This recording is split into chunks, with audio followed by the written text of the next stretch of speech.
नमस्कार, स्वागत है आपका दिल्ली एनसीआर दिन भर में आपके साथ। मैं हूं मुकेश गुप्ता। आइए बुलेटिन की शुरुआत करते हैं। सबसे पहले एक नजर डाल लेते हैं अभी तक की हेडलाइंस पर। यूक्रेन में फंसे भारतीयों को वापस लाएंगे वायुसेना के विमान, पीएम मोदी ने दिया आदेश। यूक्रेन में फंसे बच्चों के माता पिता का बुरा हाल। पंजाब और देश के कई राज्यों के माता पिता पहुंचे दिल्ली के विदेश मंत्रालय। सरकार से सकुशल वापसी की लगाई गुहार। दिल्ली में शराब के शौकीनों को बड़ा झटका, दारू पर अब नहीं मिलेगा डिस्काउंट, दिल्ली सरकार ने जारी किया आदेश। दिल्ली एनसीआर के शिव मंदिरों में महाशिवरात्रि की धूम। पीएम मोदी सहित देश के तमाम बड़े नेताओं ने दी बधाई। और गोलियों की तड़तड़ाहट से गूंज उठी दिल्ली। पुलिस ने मुठभेड़ के बाद 2 शार्प शूटरों को किया अरेस्ट।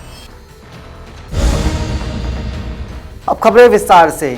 यूक्रेन और रूस के बीच चल रहे युद्ध में स्थिति अब भयावह हो चुकी है। जी हां, भारत सरकार ने इस मामले पर अब गंभीरता दिखाते हुए ऑपरेशन गंगा में वायुसेना के विमानों को भी शामिल करने का फैसला किया है। खुद प्रधानमंत्री नरेंद्र मोदी इस पूरे मामले को गंभीरता से देख रहे हैं। देखिए खास रिपोर्ट। यूक्रेन में युद्ध से बद से बदतर होते हालात के बीच प्रधानमंत्री नरेंद्र मोदी ने युद्धग्रस्त देश में फंसे भारतीय नागरिकों को निकालने के लिए एक बड़ा फैसला किया है। सरकार ने यूक्रेन से ऑपरेशन गंगा के तहत चल रहे निकासी अभियान में भारतीय वायुसेना को भी शामिल करने का निर्णय लिया है। पीएम मोदी ने वायुसेना को यूक्रेन में फंसे भारतीयों को वापस लाने के लिए इस ऑपरेशन में शामिल होने के लिए कहा है। सूत्रों ने बताया है कि भारतीय वायुसेना मंगलवार से ही भारतीयों को निकालने के लिए कई C-17 विमान तैनात कर सकती है।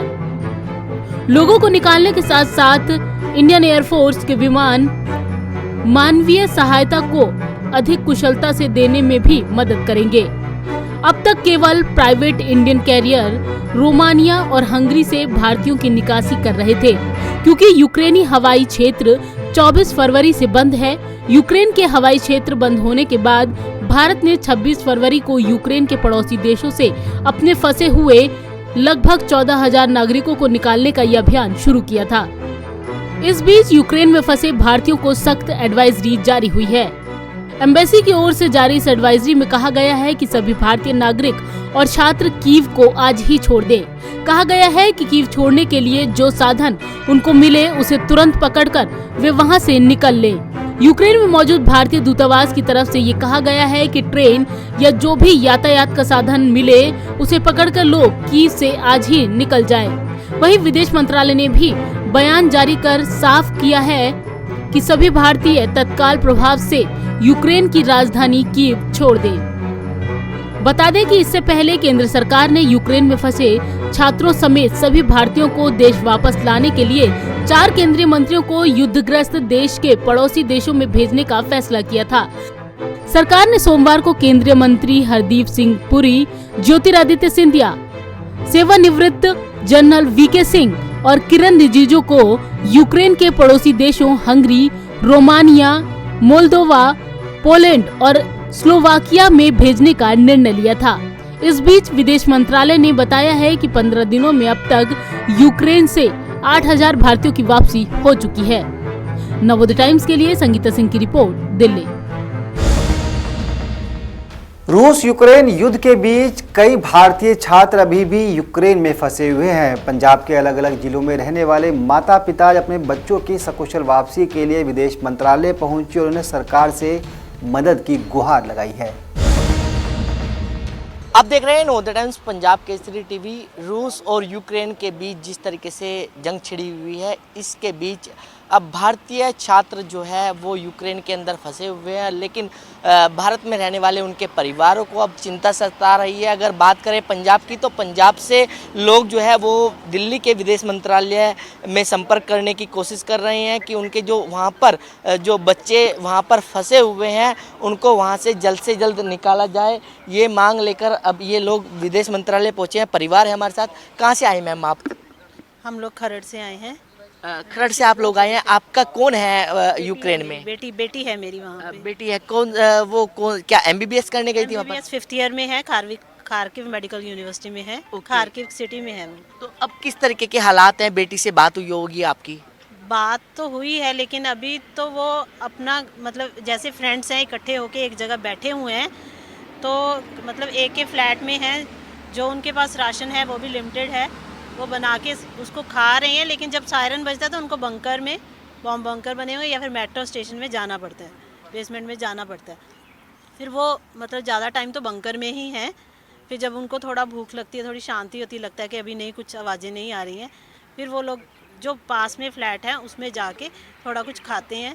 क्या खाने पीने के साधन है उनके पास? खाने पीने के अभी तो देखो जो उनके पास ये था कि हम लोग जो खर्चा है वो मंथ के स्टार्टिंग में भेजते हैं, तो उन्होंने थोड़ा बहुत जैसे ही वो हुआ था तो थोड़ा स्टोर किया था, लेकिन वो भी कितने दिन चलेगा। तो अभी ये है कि जब इतने बच्चे एक फ्लैट में खा रहे हैं, 10-12 बच्चे हैं, तो वो पता नहीं अभी हमें सच बताते हैं कि नहीं। हम लोग पूछते हैं कि बेटा कुछ खाया, तो कहते हैं हाँ खा लिया। मतलब वो झूठ बोल रहे हैं, हमें पता है। लेकिन मैडम हिम्मत तो रखनी पड़ेगी आप लोगों को कि मैंने देखा कि कल आप लोग रूस एम्बेसी भी गए थे, वहाँ पर सरकार से अपील करने की वहाँ की सरकार से अपील करने की कोशिश करी थी, वहाँ पर भी कोई बातचीत हुई थी आपकी? वहाँ इन्होंने लेटर दी है, शायद हमारे साथ एक और फैमिली थी, उन्होंने वहाँ पे लेटर दी है। तो अभी तो हम लोग तो यहीं पे सुबह से लगे हुए हैं, विदेश मंत्रालय गए हैं, अभी लेटर दे के आए हैं। क्या कोई फीडबैक मिल रहा है आप लोगों अभी को? तो नहीं, हम तो यही चाहते हैं कि मतलब जो बेस्ट वे हो ना, ये लोग कह रहे हैं कि ईस्ट वाले बच्चे वेस्ट में नहीं पहुंच सकते हैं, जैसे बताया कि 13 घंटे का रास्ता है, तो मतलब बेस्ट ऑप्शन यही है कि रशिया के थ्रू 35 मतलब किलोमीटर है वहाँ से बॉर्डर, तो वहाँ से निकाला जाए उनको। तो यहाँ से किसी अधिकारी से बात हुई है आपकी कि? अभी तक तो किसी से बात नहीं हुई है।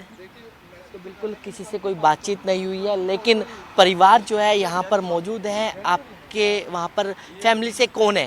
हमारी बेटी है सर। बेटी है, तो वो भी एमबीबीएस की पढ़ाई? हाँ जी, एमबीबीएस 5th ईयर है। ओके, तो कोई विदेश मंत्रालय आप लोग आए हैं, किसी अधिकारी से कोई बातचीत? नहीं, हम तो अभी मिलने आए हैं, मेमोरेंडम देने आए हैं माननीय विदेश मंत्रालय को, प्रधानमंत्री को यही अपील करते हैं कि जो हमारे बच्चे हैं इनको जल्दी से जल्दी वहाँ से निकालो। बच्चे बड़े पैनिक ਦੇ ਵਿੱਚ है, बच्चों को जो खान पीन का सामान है वो भी ख़त्म हो रहा है। जैसे मेरी बच्ची है वो खारकीव में पढ़ती है नेशनल यूनिवर्सिटी में, परंतु वहाँ से वो उन्होंने 24 की फ़लाइट लेनी थी। भारत ਸਰਕਾਰ ਦਾ ਜੋ ਵਿਦੇਸ਼ ਮੰਤਰਾਲਾ ਉਹਦੀ ਐਡਵਾਈਜ਼ਰੀ ਅਨੁਸਾਰ ਹੀ ਉਹਨਾਂ ਨੇ 24 ਤਰੀਕ ਦੀ ਜਿਹੜੀ ਟਿਕਟ ਉਹ ਆਪਣੀ ਲਈ ਹੋਈ ਸੀਗੀ, ਤੇ ਜਦੋਂ ਉਹ 에ਅਰਪੋਰਟ ਤੇ ਪਹੁੰਚੇ ਤਦੋਂ 에ਅਰਪੋਰਟ ਬੰਦ ਸੀਗਾ, ਪੂਰੀ ਤਰ੍ਹਾਂ सील्ड ਸੀਗਾ, ਤੇ ਉੱਥੇ ਲੋਕ ਚਲਾ ਕੇ ਕਹਿ ਰਹੇ ਸੀ ਇੱਥੋਂ ਦੌੜ ਦਿਓ, ਇੱਥੇ ਤਾਂ ਬੰਬ ਡਿੱਗ ਰਿਹਾ ਹੈ। तो वो उसके बाद वो इंडियन यूनिवर्सिटी ਦੇ ਵਿੱਚ ਆਏ। इंडियन यूनिवर्सिटी जब 2-3 घंटे जो खुली, क्योंकि बच्चे जल्दी चले गए सी, तो 2-3 घंटे उनको मतलब थोड़ी बारिश हो रही थी, बारिश में खड़ना रुकना पड़ा। उसके बाद इंडियन यूनिवर्सिटी ने उनका प्रबंध किया एक स्कूल में। वहाँ स्कूल में 300-250 बच्चा हैगा, वो नीचे ही पड़े हैं। वहाँ मतलब माइनस डिग्री जो टैंपरेचर हैगा, तो बच्चे जो इंडिया आ रहे थे लगभग सारे 100-150, उन्होंने कोई ज़्यादा अपने साथ गर्म कपड़े नहीं उठाए थे, इसलिए उनको जिथे ठंड सता रही है उत्थे उन्होंने जो उनके पास खाने पीने का प्रबंध सी, जो पैसे वगैरह से वो भी मुकते जा रहे हैं। तो और मेरी बच्ची आज सुबह फूट के कह रही थी डैडी कुछ करो, भारत सरकार को बेनती करो, अगर जो साडी फोन ते भी साडे नाल कनैक्टिविटी हो रही है ये किसी टाइम भी बंद हो सकती है, तो असीं किधर जावांगे, साडा तुहाडे नाल राबता ही नहीं हो सकना। सो साडी यही पुरजोर मंग है, अपील है कि साडी जिहड़ी मिनिस्ट्री है, साडी जिहड़ी सरकार है भारती, भी वो साडे बच्चों के सिर के उत्ते हत्थ रख के जल्दी तो जल्दी सरकारां नाल गलबात करके कोई ना कोई रास्ता लभ के साडे बच्चों नूं यूक्रेन तो वापस इंडिया लिआंदा जावे।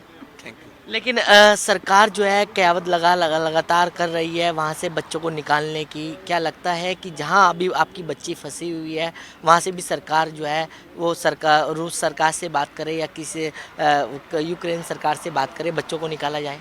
हाँ जी सर, मैं यही बेनती करता हूँ माननीय विदेश मंत्रालय को, प्रधानमंत्री जी को, कि वो रूस से बात करे तो ज़्यादा उचित है।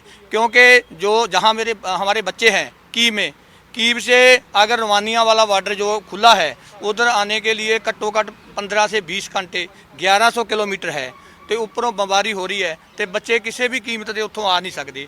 तो इको रास्ता हैगा रूस ਨਾਲ ਗੱਲਬਾਤ ਕਰਕੇ ਜੇਕਰ ਕੀਵ 에ਅਰਪੋਰਟ ਚਾਲੂ ਕੀਤਾ ਜਾਵੇ ਲਗਭਗ 1000-2000 ਬੱਚਾ तो की में है, बाकी खारकी में है। खारकीव है जो उसकी जो भूगोलिक सिचुएशन है 30 किलोमीटर दूर है रूस से। तो बिल्कुल सर, आप कहाँ से आए हैं? अम्बाला से, अम्बाला हरियाणा से है। अच्छा, अम्बाला से आप लोग आए हैं। क्या आपकी कौन है परिवार से? मेरी बिटिया है वहाँ पर, खारकीव से मैं मेडिकल कॉलेज में थी, लेकिन वो कीव आ गई थी, उसकी 24 की फ़्लाइट थी, तो एयरपोर्ट पहुँचने से पहले ही एयरपोर्ट बंद हो गया था। तो अब बात हुई है आपकी, किस बात तरीके तो के हमारी हालात है वहाँ रूटीन के? में हो रही है, लेकिन शेलिंग हो रही है वहाँ पर। बाहर निकलने का कोई रास्ता नहीं है, ना ही उनके भी खाने पीने का कोई अरेंजमेंट है, क्योंकि ना गर्म कपड़े हैं, क्योंकि वो तो इंडिया आ रहे थे। इंडिया उन्होंने जो बैगेज अपना तैयार किया था उसमें गर्म कपड़े नहीं है, सिर्फ ज़रूरी जो वापसी के लिए ज़रूरी सामान होता है वही लिया हुआ था, और पैसे जो है उनके पास थे वो लगभग ख़त्म होने वाले हैं, क्योंकि ATM नहीं काम कर रहे। अब उनके लिए सरवाइव करना इस बिना पैसों के तो बिल्कुल मुश्किल है। सर चिंता ही चिंता, बच्चों की गोला कोई किसी को नाम देख के थोड़ा गिरेगा। रो क्यों रहे हो? रोने से काम नहीं चलेगा। मैडम, हिम्मत तो रखनी पड़ेगी आप लोगों को कि जिस तरीके से सरकार भी मदद की पूरी कोशिश कर रही है आप लोगों के बच्चों को निकालने में। लेकिन थोड़ा स्पीडली काम करे तो हमें भी थोड़ी शांति हो। बच्चे बेचारे फंसे हुए हैं, बैठे हुए हैं, प्यासे हैं, भूखे हैं, ऊपर से गोले पड़ रहे हैं, उनके जीवन पे क्या बीत रही होगी हमें मालूम नहीं है। अब यहाँ बैठे हम सुरक्षित हैं, जब हमें इतनी चिंता हो तो उनकी कितनी चिंता होगी, वो जान की कितनी फिक्र है उनको। आपकी कोई बातचीत हुई उनसे? हाँ, डेली होती है, 1-1 घंटे में फ़ोन करते हैं। कनेक्टिविटी का पता नहीं किस टाइम कट जाए, तो आधे घंटे में, 1 घंटे में तुरंत फ़ोन करने का वो भी प्रयास करती है, हम भी प्रयास करते हैं, लगे रहते हैं भाई, किसी तरह से बच्चे का ये पता लगता रहे भाई ठीक ठाक है। तो बिल्कुल परिवार, आप देख सकते हैं कि ये विदेश मंत्रालय का ऑफिस है, और यहाँ पर जो परिवार है वो यहाँ पर जो है अपने बच्चों की वापस लाने के लिए सरकार से जो है अपील भी कर रहा है। और क्योंकि लगातार और परिवार जो है साफ कह रहा है कि या तो रूस सरकार से बातचीत करे कि उनको बच्चों को रूस जो बॉर्डर है उसके माध्यम से भारत वापस लेके आया जाए। दिल्ली से कमल कुमार कंसल, नवोदय टाइम्स, पंजाब केसरी टीवी। राजधानी दिल्ली में पिछले कुछ दिनों से फ्री और डिस्काउंट के तहत शराब ले रहे शराब के शौकीनों के लिए अब अच्छी खबर नहीं है। जी हां, दिल्ली सरकार ने एक आदेश जारी कर दिल्ली में शराब पर किसी भी तरह के डिस्काउंट या फिर ऑफर की व्यवस्था को खत्म कर दिया है। आपको दिखाते हैं कि सरकार ने ऐसा कदम क्यों उठाया है। दिल्ली में शराब के शौकीनों को झटका लगने वाला है। दरअसल अब उन्हें शराब पर डिस्काउंट नहीं मिलेगा। इस बारे में दिल्ली सरकार की ओर से एक आदेश जारी किया गया है। इसमें कहा गया है कि अब दुकानदार शराब के MRP पर किसी भी तरह का कंसेशन रिबेट या डिस्काउंट नहीं दे सकेंगे। दिल्ली के एक्साइज कमिश्नर की ओर से जारी आदेश में कहा गया है कि सरकार ने डिस्काउंट देने की इजाजत इसलिए दी थी ताकि ग्राहक को चॉइस मिल सके, साथ ही बाजार में स्वस्थ प्रतिस्पर्धा के जरिए सही कीमत तक शराब उपलब्ध हो सके। सरकारी आदेश में कहा गया है कि दिल्ली में अब दुकानदार शराब के MRP पर कंसेशन रिबेट या डिस्काउंट नहीं देंगे। दिल्ली के एक्साइज कमिश्नर ने कहा कि शराब दुकानदारों ने सोशल मीडिया पर इसका प्रचार किया, साथ ही इजाजत न होने पर भी इसके बैनर और होर्डिंग लगवाए। बता दें कि दिल्ली में शराब के दुकानदार डिस्काउंट पर शराब बेच रहे थे। इसके चलते शराब की दुकानों पर भारी भीड़ जमा हो रही थी, लिहाजा कानून व्यवस्था की भी समस्या हो रही थी। इसके साथ ही कोविड के नियमों का भी उल्लंघन हो रहा था। ब्यूरो रिपोर्ट, नवोदय टाइम्स, नई दिल्ली। दिल्ली सहित देश भर के मंदिरों में आज महाशिवरात्रि की धूम देखी जा रही है। राजधानी दिल्ली के तमाम बड़े मंदिर भक्तों से गुलजार हैं, तो वहीं दूसरी तरफ देश के राष्ट्रपति, प्रधानमंत्री और तमाम बड़े नेताओं ने भी श्रद्धालुओं को महाशिवरात्रि की शुभकामनाएं दी हैं। महाशिवरात्रि की धूम देश भर में देखने को मिल रही है। शिवरात्रि का महान पर्व आज है। इसे आज संपूर्ण देश में मनाया जा रहा है। इस पावन उत्सव के लिए मंदिरों में भव्य सजावट की गई है। बता दें कि सनातन धर्म में महाशिवरात्रि का विशेष महत्व है। इस खास दिन भगवान शिव और मां पार्वती की पूजा अर्चना की जाती है। ऐसी मान्यता है कि इस दिन भगवान शिव की पूजा करने से उनके भक्तों के सभी दुख दूर होते हैं और उन्हें मनचाही इच्छा पूर्ति का वरदान मिलता है। इस पावन अवसर पर देश के राष्ट्रपति कोविंद, प्रधानमंत्री नरेंद्र मोदी, दिल्ली CM केजरीवाल सहित तमाम बड़े नेताओं ने बधाई दी। वहीं महाशिवरात्रि पर्व के अवसर पर मंदिरों में काफी चहल पहल है। वजीराबाद के हनुमान मंदिर में भी शिवलिंग पर जलाभिषेक और पूजा करने के लिए बड़ी संख्या में श्रद्धालु सुबह से ही पहुंचना शुरू कर दिए हैं। मंदिर के पुजारी ने सभी के मंगल की कामना की। कोरोना संकट के बाद अब स्थिति में जब सुधार हुआ है तो श्रद्धालु मंदिर में पहुंचकर अपने आराध्य भोले बाबा की पूजा कर रहे हैं। एक तो सबसे पहले अपनी सावधानी है, भगत अपने आराम से आए, अपने आराम से जाए, जल चढ़ाते हुए जाए, धक्का मुक्की न करे। हम सभी यही अनुरोध करते हैं और सभी के जीवन में भगवान भोलेनाथ सभी के मंगल करें, यही कामना के साथ उनको आशीर्वाद देते हैं। अगर बात करें कई वर्ष लगभग 2 साल के अंतराल के बाद मंदिरों में श्रद्धालु आए हैं, जो कोरोना काल रहा है उसको देखते हुए अब तो कोरोना काल तो बहुत दिन बाकी कुछ बहुत ठीक हो गया है, अब तो कोई वो नहीं है, लेकिन फिर भी हमने बड़ी सावधानी से बरतते हैं और भक्तों से कहते हैं भाई भीड़ ज़्यादा मत करो, एक एक करके चढ़ाते जाओ जल। दिल्ली से सटे गाजियाबाद, नोएडा और फरीदाबाद में शिव भक्तों ने पूजा अर्चना करते हुए भगवान आशुतोष का जलाभिषेक किया। फरीदाबाद के सैनिक कॉलोनी के मंदिर में श्रद्धालुओं की काफी भीड़ रही। वहीं सेक्टर 49 स्थित शिव मंदिर में भक्तों ने शिव आरती में हिस्सा लिया। इसी तरह से गाजियाबाद के दुग्धेश्वर नाथ मंदिर में जलाभिषेक के लिए शिव भक्तों की मंगलवार सुबह से ही लंबी कतार लगी हुई है। दिल्ली से नवोदय टाइम्स के लिए अनिल कुमार की रिपोर्ट। दिल्ली पुलिस ने उत्तरी बाहरी जिले में एक मुठभेड़ के दौरान 2 शार्प शूटरों को गिरफ्तार किया है। दोनों शार्प शूटर काला जठेड़ी और गोल्डी बरार गैंग के सदस्य बताए जा रहे हैं। पुलिस का कहना है कि लोग दिल्ली के अंदर किसी बड़ी वारदात को अंजाम देने के उद्देश्य से घूम रहे थे। आपको बता दें कि इस मुठभेड़ के दौरान 22 राउंड फायरिंग भी हुई। दिल्ली पुलिस और अपराधियों के बीच बाहरी उत्तरी जिले में जबरदस्त मुठभेड़ हुई। दोनों तरफ से हुई भयंकर गोलीबारी से पूरा इलाका सन्न रह गया। दोनों तरफ से कुल 22 राउंड फायरिंग की खबर है। पुलिस ने इस कार्रवाई में 2 शार्प शूटरों को गिरफ्तार किया है, जो गैंगस्टर गोल्डी बरार और काला जेठाड़ी के इशारे पर बड़ी साजिश को अंजाम देने की फिराक में थे। सूचना मिली थी कि दिल्ली हरियाणा में हुई लूट और बेंगलुरु में हुई हत्या के अपराध में वांछित बदमाश रात करीब 2 से 2:30 बजे अपने सहयोगी के साथ अलीपुर इलाके में हथियारों के साथ आएंगे और ये अपने अन्य साथियों के साथ मिलकर काला जठेड़ी के इशारे पर गैंगस्टर सुनील टिल्लू ताजपुरिया और दिल्ली पुलिस में तैनात एक सिपाही की हत्या को अंजाम देंगे। सूचना मिलते ही पुलिस तुरंत हरकत में आई और Alipur Budhpur road Tivoli garden के पास अपना जाल बिछा दिया। बाहरी उत्तरी जिले पुलिस को एक बड़ी कामयाबी हासिल हुई जब टिल्लू ताजपुरिया की हत्या की साजिश के अंदर इन्वॉल्व 2 व्यक्तियों को समय रहते गिरफ्तार कर लिया गया। 2 से 2:30 बजे के बीच में पुलिस को सूचना थी कि ये लोग आएंगे, इन्हें इंटरसेप्ट किया गया। स्वयं को पुलिस पार्टी से घिरा देख के इन्होंने अंधाधुंध फायरिंग करना शुरू कर दिया। पुलिस के अदम्य साहस में जवाबी कार्रवाई के अंदर कुल मिला के 22 राउंड फायर हुए। अंततः इन्हें ओवर पावर किया गया। यह बात सामने निकल के आई कि जब टिल्लू ताजपुरिया की पेशी कोर्ट में होनी थी, उसके आसपास ही ये इस घटना को अंजाम देते और उसे एलिमिनेट करने की इनकी प्लानिंग थी। इसके लिए असला व आदमियों का इन्होंने इंतजाम कर लिया था और मौके की तलाश में थे। पुलिस ने मुस्तैदी दिखाते हुए बदमाशों के मंसूबों को नाकाम कर दिया और मुठभेड़ के बाद इन्हें धर दबोचा। पुलिस को इनके पास से 2 पिस्टल, 4 जिंदा कारतूस, 8 खाली राउंड और 1 चोरी की बाइक भी बरामद हुई है। फिलहाल पुलिस इनसे पूछताछ कर रही है। पुलिस ने इनकी गिरफ्तारी के बाद दिल्ली एनसीआर में हुई कई वारदातों में खुलासा होने का दावा भी किया है। दिल्ली से शहजादा हाशमी के साथ अनिल कुमार की रिपोर्ट, नवोदय टाइम्स।